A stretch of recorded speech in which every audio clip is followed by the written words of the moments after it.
एक समय की बात है, एक महात्मा अपने शिष्य के साथ घूमने के लिए निकले। महात्मा को इधर-उधर की बातें करना बिल्कुल भी पसंद नहीं था।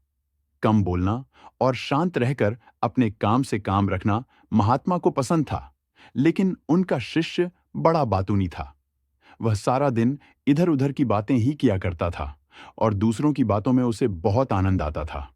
चलते-चलते जब महात्मा और उनका शिष्य एक तालाब के पास से गुजर रहे थे, तो उन्होंने वहां एक मछुआरे को पानी में जाल डाले, मछली पकड़ते हुए देखा। शिष्य को यह बात बहुत बुरी लगी और वह मछुआरे को अहिंसा परमो धर्म का उपदेश देने लगा। लेकिन मछुआरा उसकी कोई बात समझने को तैयार नहीं हुआ। पहले मछुआरा शिष्य की बात को टालता रहा, लेकिन जब शिष्य उसकी बात नहीं माना, तो दोनों के बीच में लड़ाई झगड़ा शुरू हो गया। जब दोनों आपस में बहस कर रहे थे, तो महात्मा आगे निकल गए था। लेकिन जब महात्मा ने दोनों को आपस में झगड़ते हुए देखा, तो वह वापस लौटे और शिष्य को अपने साथ चलने के लिए कहा और शिष्य का हाथ पकड़कर महात्मा उसको अपने साथ ले गए। महात्मा ने शिष्य को कहा, बेटा, हमारा काम तो सिर्फ समझाना है, लेकिन भगवान ने हमें सजा देने के लिए धरती पर नहीं भेजा है।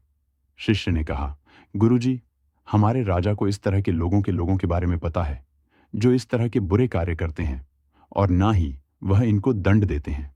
आखिर इस तरह के लोगों को सजा कौन देगा? शिष्य की बात सुनकर महात्मा ने कहा कि बेटा, तुम परेशान मत हो। इनको सजा देने वाली भी एक अलौकिक शक्ति इस दुनिया में है, जो सब कुछ जानती है। भगवान की नजर सबके ऊपर है और वह सबके कर्मों का हिसाब रखते हैं। इसलिए तुम अभी चलो, तुम्हारा उससे झगड़ा करने का कोई फायदा नहीं है। शिष्य गुरुजी की बात सुनकर संतुष्ट हो गया और उनके साथ चल दिया। इस बात को बीते हुए 2 वर्ष का समय निकल चुका था। एक दिन महात्मा और उनका शिष्य फिर उसी नदी के पास से गुजर रहे थे। शिष्य भी 2 साल पहले वाली मछुआरे वाली घटना भूल चुका था। वहां उन्होंने एक घायल सांप को देखा जो बहुत परेशानी में था। उस सांप को हजारों चींटियां नोच नोच कर खा रही थीं।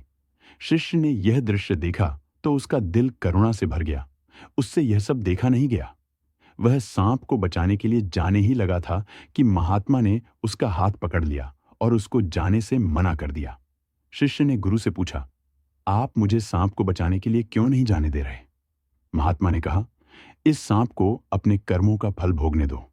अगर तुमने इसको बचाने की कोशिश की, तो इस बेचारे को अगले जन्म में फिर यह दुख भोगने पड़ेंगे, क्योंकि कर्म का फल सभी को भोगना पड़ता है।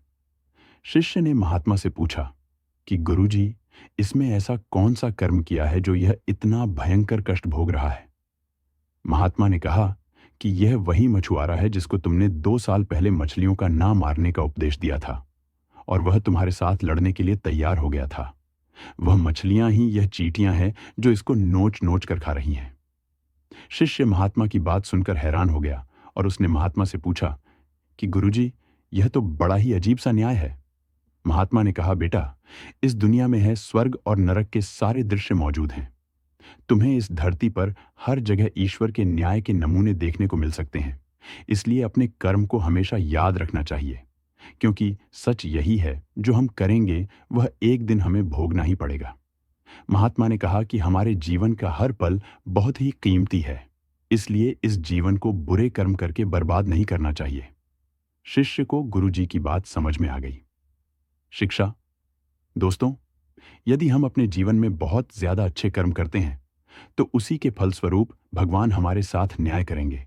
इसलिए हमें जीवन में हमेशा अच्छे कर्म करने चाहिए।